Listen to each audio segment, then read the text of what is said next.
This is a little bit like bending stress and how you handle it. You got a formula. You got one more variable here. You got VQ over I and T. And so if you want to figure out the bending stress at some location in a beam, you want to find those four things and plug them into the equation. And that's really about it. So VQ, I, and T, and that's what you're looking for. All right. So is this 860 maybe? I'm not quite sure where we are, but.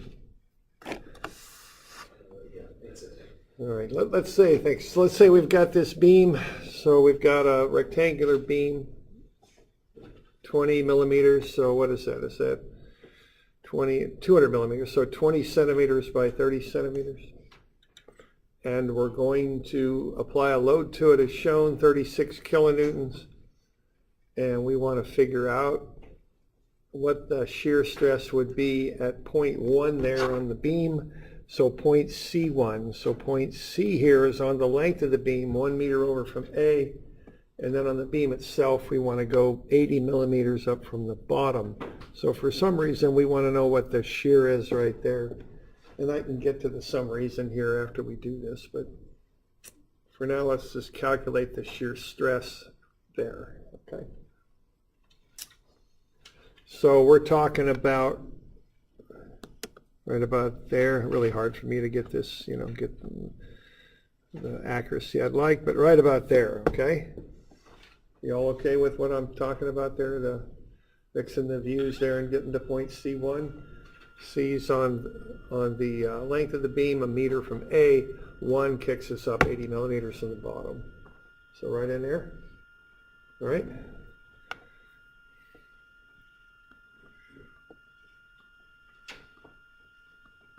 Okay, so something like that, right in there. All right, so if we're good with that, we'll find those things. So VQ, I, and T. All right, so let's get V here. Okay, I went ahead and found the reactions, 27 at B and 9 at A. So I get that shear diagram shown. So why don't you all find the values of shear on that diagram? What are they?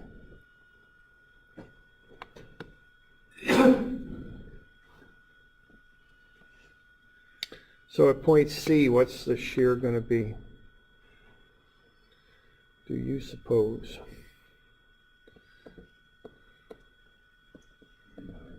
Yeah, I think 9, because we're right there. We're going up to 9. We're coming over to 9.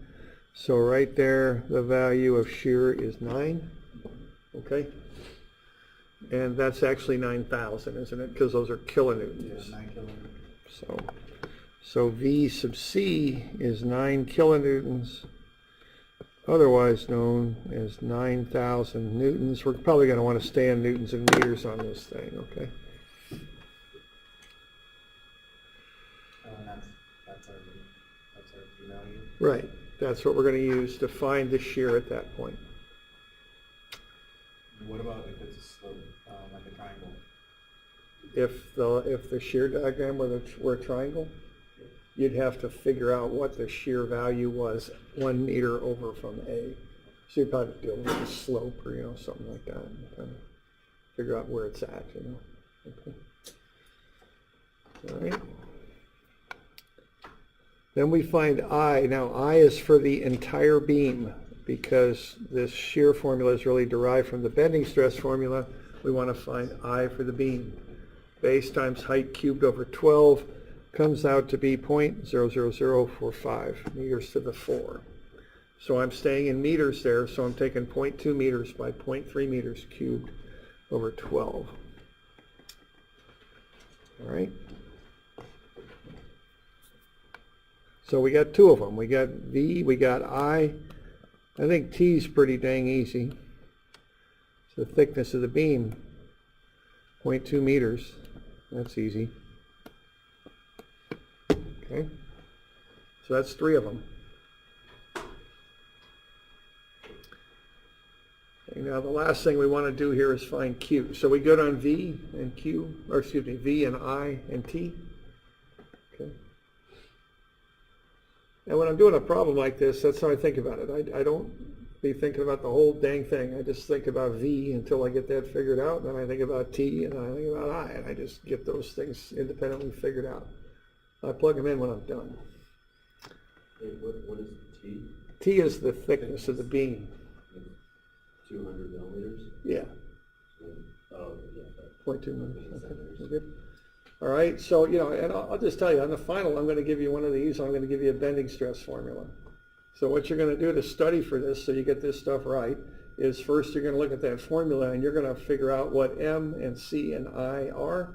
You're going to figure out what V and Q and I and T are. So don't skip that step when you're going over all the numbers on your homework. Remember what the variables are, because you're going to have that blue formula sheet, and on the back it's going to have the formulas. But you got to know what those letters mean. It's on the back on the right-hand side. So to do that, you're going to consciously think about that, right? Because that's what students do. And then you're going to remember what those things are, and you're going to spend a little bit of time studying to remember what those letters mean. Because finding the thickness is as easy as falling down. I mean, there's nothing to it, but you got to remember what T is. It means thickness, okay? And of course, the reason T means thickness is thickness happens to start with the letter T. Okay. There's a certain logic there. Okay. All right. And you're going to remember that I is the moment of inertia for the whole beam. But you're going to spend some time with that. See, the problem with studying sometimes is we just write down what I write down. And that's not enough. You got to write down what I say and link stuff together. Because you know how you have that experience, right? You sit through and everything makes sense, and then you sit down and nothing makes sense. And that happened to me maybe once, maybe even twice. I don't know. That's it? Possibly 3 times. Who can remember? But the way you get around that is you write down the little stuff that's said to connect the variables together and all that. You know. So the tau formula is not on this sheet, right? No, it is. It's on the right. VQ over IT. It's over there somewhere, and I don't remember where it is, but it's on there somewhere. Oh, right. Okay. Yeah. You know, and if you have trouble remembering long-term, remember you got long-term memory and you got short-term memory, right? I mean, seriously, and this stuff is stupid because when you start working, who cares? But when you're in school and taking tests, it matters. And you know, so if you can't keep it in long-term memory, put it in short-term memory. Just say it to yourself over and over again. Come up with a stupid rhyme or an acronym or something and just keep saying it to yourself. And then as soon as you get that test, you slap it right on the top. You can keep it rolling in your short-term memory for 10 minutes easy, you know. And I'm saying stupid things, I know, but I'm quite serious. I mean, this is the little tricks to get you through school. I mean, you always remember this. So we got to learn the tricks to get through school. I guess that's the short part of the story, right? All right. So that's what you're going to do, and you're not going to let me down. You're going to remember what Q is, right? Don't have me up at midnight going, oh man, they can't remember what Q is. Going through trying to figure out how you calculate Q, because you're going to calculate it right, okay? Correct? Excellent. I'm glad to hear that. So what we're going to do, we're going to remember that Q is AD. And you're not going, you're going to remember what A is the area that would shear off if it failed. And D is the distance from the neutral axis to the centroid of that area. And someplace you're going to write that down or highlight it or something so you remember that, okay? Because it does seem to be over the years that people forget that one. And we got to know what that one is, okay?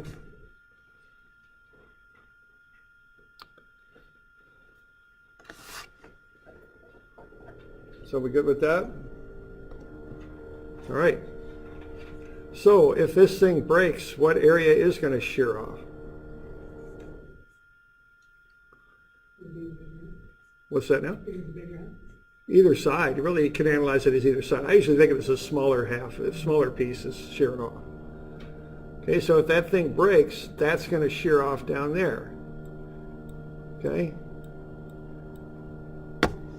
So what's the area of that? 200 times 80.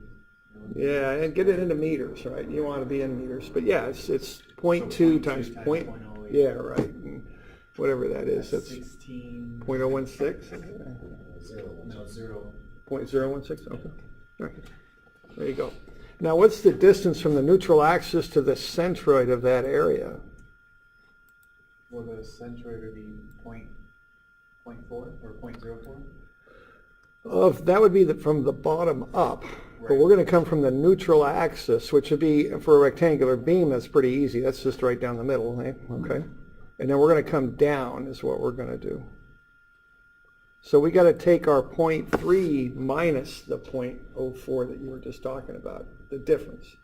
That'll be from the neutral axis in the middle to the centroid of the piece that would shear off right there. Oh, yeah, I was saying it the other way. Yeah, but we're coming down from the neutral axis, okay? You okay with that? It's the difference. And I've got the calcs, I'll show them to you here, okay? Somewhere. For here, will negatives? Negatives don't make any difference. Negatives make a difference when you're doing normal stress because they're the difference between compression and tension, and that's a big deal, you know, when you're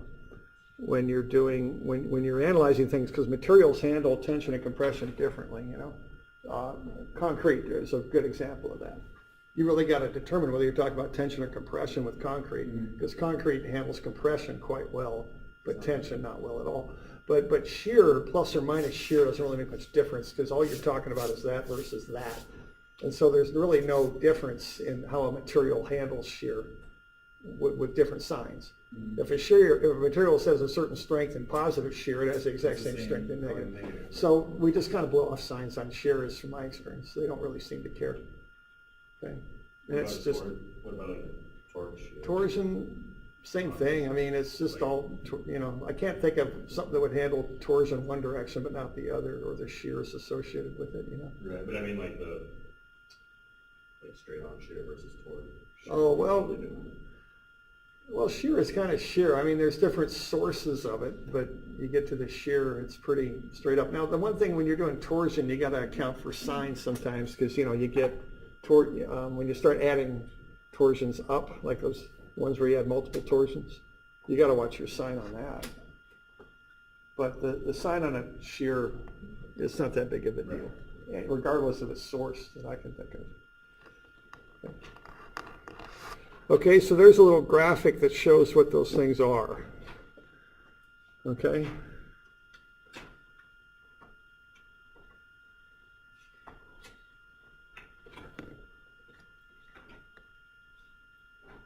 D supposed to be 0.9? Is what now? The D? Yeah. It's point, 0.9? no, it's 0.11 because you're taking half of 30, which is 0.15, minus the 0.04. Oh, is it? Okay, so I busted a zero in there. All right. This pen will write, which, oh, that's why. Okay.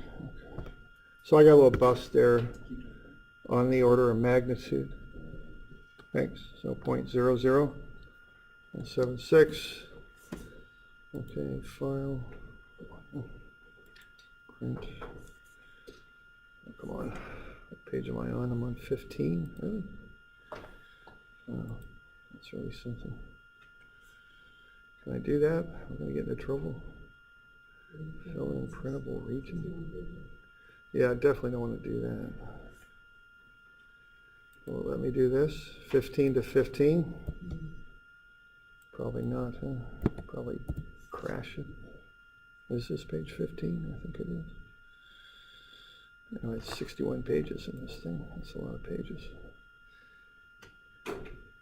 All right, so we good? Y'all want a copy of that?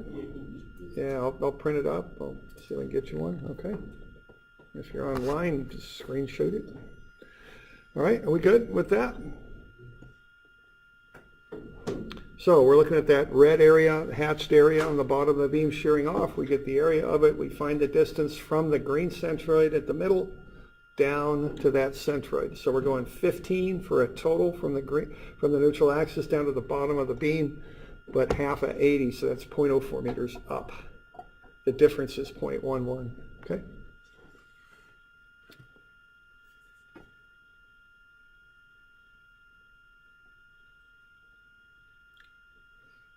We okay with that?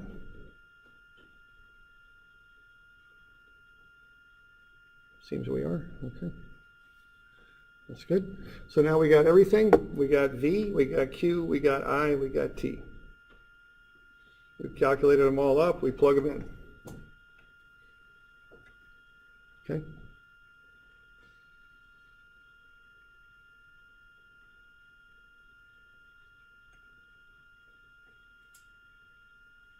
Okay. So you just plug them into the formula and out comes the shear stress. That's all you got to do. As I mentioned, we don't seem to care too much about the sign on shear. It's not a big deal. We do care about it with moment bending stress, but not with shear. Okay, so we just take that stuff, and when you put that in there, the units will come out newtons per meter squared, just like stress should, and that'll be pascals.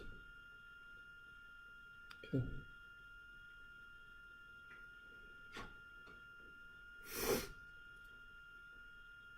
All right.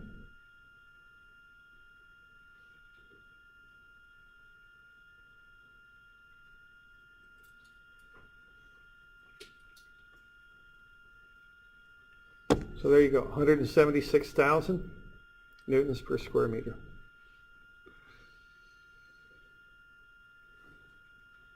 So that's the shear at that particular location. Okay, what Q is Q is the area that would shear off. That's A. So if that thing fails at 0.1, which is 80 millimeters high, the area that would shear off would be below 0.1. It would be 80 millimeters by the thickness of 200 millimeters. How do you determine 0.11 meters for the Okay, and then I take the A times the D. Now the D goes from the neutral axis to the centroid of the area that would shear off. So I'm taking the total distance to the bottom of the beam, which is half of 300. It's 150 millimeters, 0.15 meters. But then I'm not going to the bottom of the beam. I'm going to the centroid of that area. The area is 80 millimeters high, so the centroid's in the middle. Half of that's 40 millimeters. That's 0.04 meters. So 15 down, 0.04 back up gets me 0.11. That's the distance. Okay with that? Okay, there we go. All right. We're good. All right. So that's the shear at point C1. Okay, now the other thing on this problem statement is to find the maximum shear in the beam. Okay? Now, we've got the formula for tau max. For a rectangular beam, it's just 3V over 2A. So easy enough. Now, the one qualifier on that is for V, you want V max, the maximum shear. So we're not going to use the 9,000, we're going to use the other one, the 27,000. So if this beam has a shear failure, I would assume it'll be over on the right, somewhere near B. Because if you look at that shear diagram, that's where the shear maximizes, okay, over on the right. And that value is 27,000. So we just go ahead and take 3 times the maximum shear divided by 2 times the area of the beam, 0.2 by 0.3. That's the total area of the beam. And when you run those numbers, it's 675,000 newtons per meter squared. Yeah, question? If we have a couple, on, like, obviously not in this one, but if, for a question, if there was a couple, would we in the couple as a stronger force than any of the other forces, would that be our max shear in the beam, or is, okay. Couple's a couple, so. I didn't think so, but I just wanted to make sure. I mean, what a couple does is it influences reactions. Yeah. And reactions can influence shear. So, but the couple doesn't have any, what I call a direct effect on shear at all. But it does indirectly through the reactions that it, you know what I mean? It'll, I mean, it indirectly affects it by force, but you don't actually use that in this No, equation. no, you don't. You just use the moment diagram. Okay. That's all. And a couple doesn't directly affect a moment, or a shear, I should have said shear diagram. Use the shear diagram. Couple doesn't directly affect a shear diagram. Because I know in the moment diagram it was affecting that. Yeah, absolutely, yeah. Because it's a couple's a moment, you know. Yeah. All right. We okay with that? We good? So that's the maximum. Okay.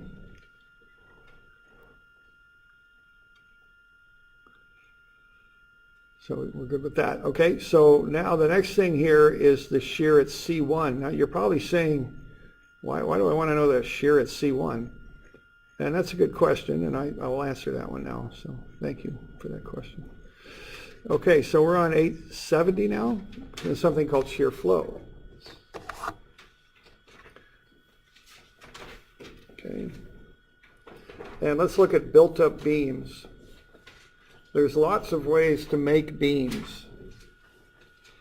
This can be done with screws and nails and welds as connectors. So you could make a timber box beam by nailing boards together. I've seen what are called built-up beams by adding I-beams to plates to I-beams. Sometimes people make their own fabricated I-beams. So sometimes making beams involves using connectors. All right.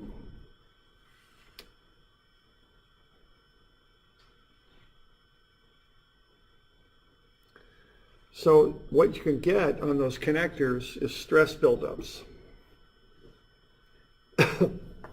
And with that, you can want to find the shear all over the place on beams, because you can get buildups in those connectors that are made to make these custom beam shapes. So a good example would be a box beam. If you made that with screws, you're going to have shear buildups in the screws, and you want to be able to find that. And those are found with what's called shear flow. Okay. Now what shear flow is essentially what you're doing is you're taking the thickness out of the beam by joining smooth boards together. What normally would be the thickness in there, you're replacing with a connector. So if we use the example of that box beam, you know, you got something going on here like that. Okay, so you're nailing or screwing boards together.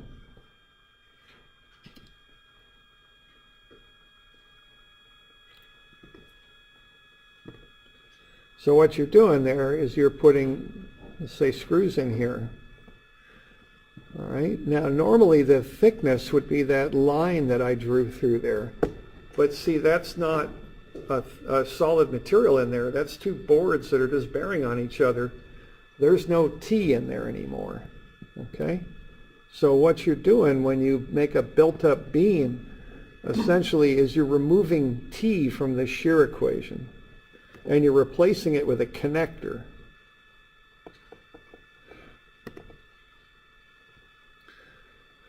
So instead of having this as solid material that you would express with T, it's gone now.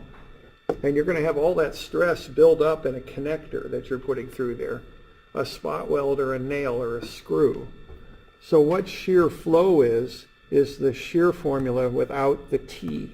It's VQ over I. And that gets you the stress that builds up over a given length of beam. So that's called shear flow. And sometimes it's designated with a lowercase f to distinguish it from to distinguish it from force, okay? So this is when you start making these built-up members, you can have, might need to calculate your shear all over the place. You just don't know where you might have connected things to make it, okay? So let's look at an example of that, the shear flow.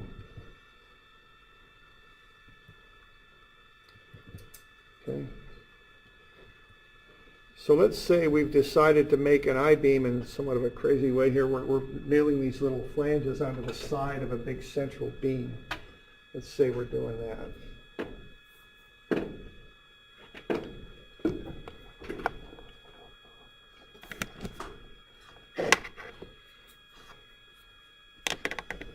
So what we want to do is find out what the required spacing is of these nails to make this beam. And we've got that loading diagram shown. So what we need to figure this out is we've got to find the shear flow. And I'll kind of explain this as we go along, but we got to find V, Q, and I. So why don't you draw up that shear diagram for that loading condition. It's a pretty straightforward shear diagram. So why don't you start with that? Let's see if I can find that copy that I'm trying to make.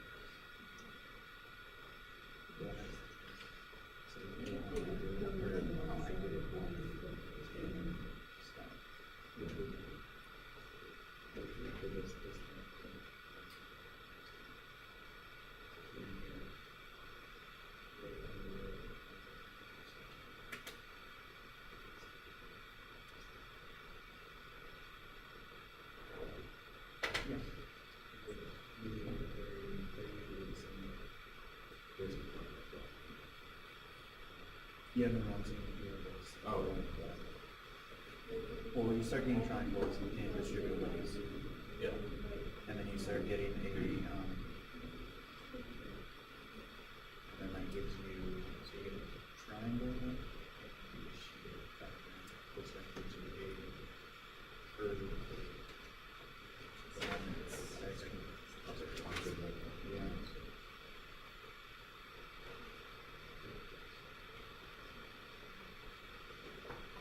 Basically, this is n equals 0, no slope, so this is n equals 0, the next slope is 1, n equals 1. So the triangle slope is, and then slope is 2. Okay, you all got a shear diagram like so? Doesn't matter. We don't need a moment diagram on this, we just need a shear diagram because we're just got to find V. So those reactions are both 480, so we go up 480 till we hit the middle, then we go down by 960. Okay. And then we end up at negative 480, then we go over straight. So wherever we are on that beam, we've got a shear of 480. Okay? Good. So that's V. All right. Now, there's a nice little trick for finding I where you can avoid having to use the transfer